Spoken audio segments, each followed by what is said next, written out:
Assalamu alaikum, I'm Aisha and you're watching SAMAA News. Here are today's headlines.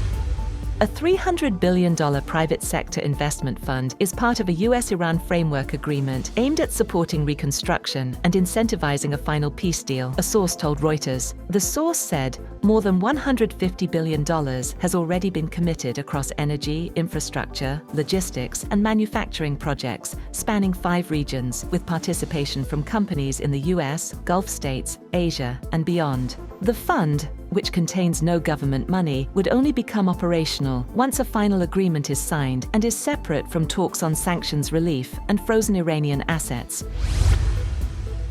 Meanwhile, Swiss authorities have said that the US-Iran Memorandum of Understanding will be formally signed at the Bergenstock resort on Friday. The location was proposed by the Pakistani and Qatari mediators. Swiss officials say Pakistan and Qatar helped broker the arrangement, with both sides expected to formalize the Memorandum of Understanding during the ceremony.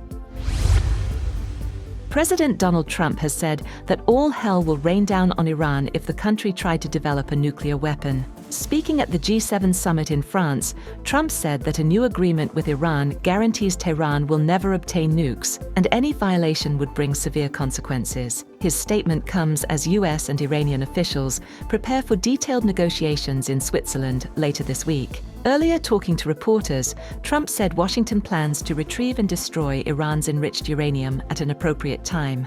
He said the United States was not interested in keeping the material, and that its destruction remains a key objective. Iranian Foreign Minister Abbas Araghchi has said that negotiations between Iran and the United States will begin immediately after the signing of a proposed Memorandum of Understanding. Speaking to media in Tehran, Araghchi said both sides are moving into a structured dialogue phase following the initial framework agreement, adding that the talks would gradually expand to include broader regional and strategic issues. Araghchi also said regional developments, particularly in Lebanon, are closely linked to the agreement framework. He described Lebanon-related issues as interconnected with the broader negotiation process. US President Donald Trump says newly announced agreement with Iran can withstand regional tensions, including a possible escalation between Israel and Hezbollah in Lebanon. Speaking at the G7 summit in France, Trump said the Iran deal would remain intact even if conflict expands in Lebanon, calling Hezbollah a minor war compared to Iran. He also criticized Israel's recent strike on Beirut, saying he didn't like it at all and had expressed his concerns directly to Israeli leadership. Trump praised Qatar for its role in mediating between Washington and Tehran, while confirming that the Strait of Hormuz is expected to be fully reopened soon. He also said the text of the agreement will be released publicly and read out in detail at a future press conference.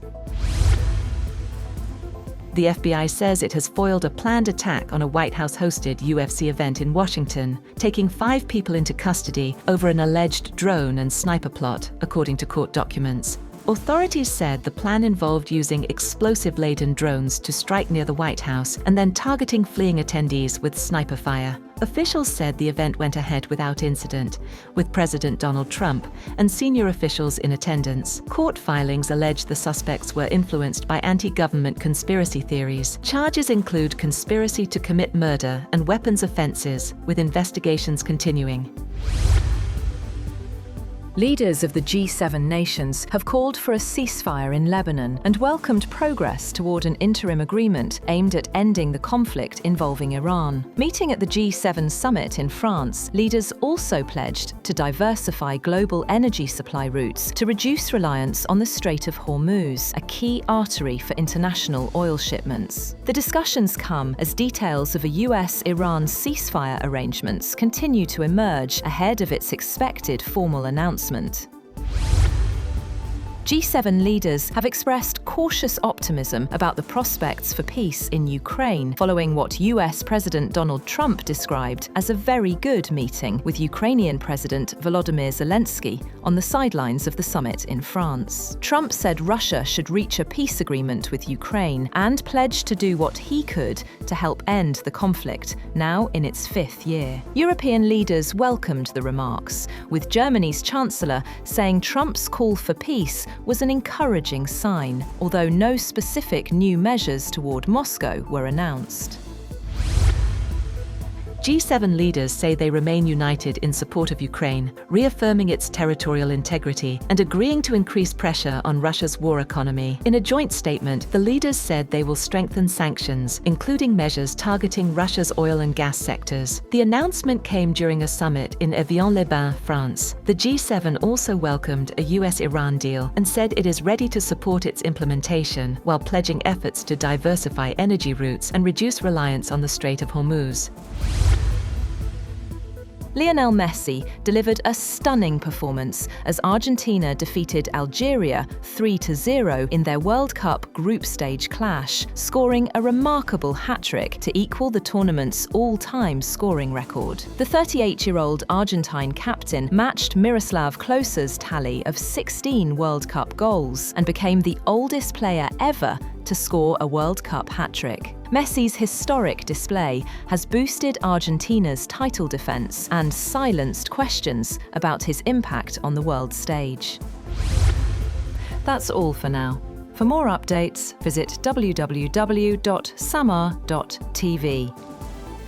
Thank you for watching SAMAA News.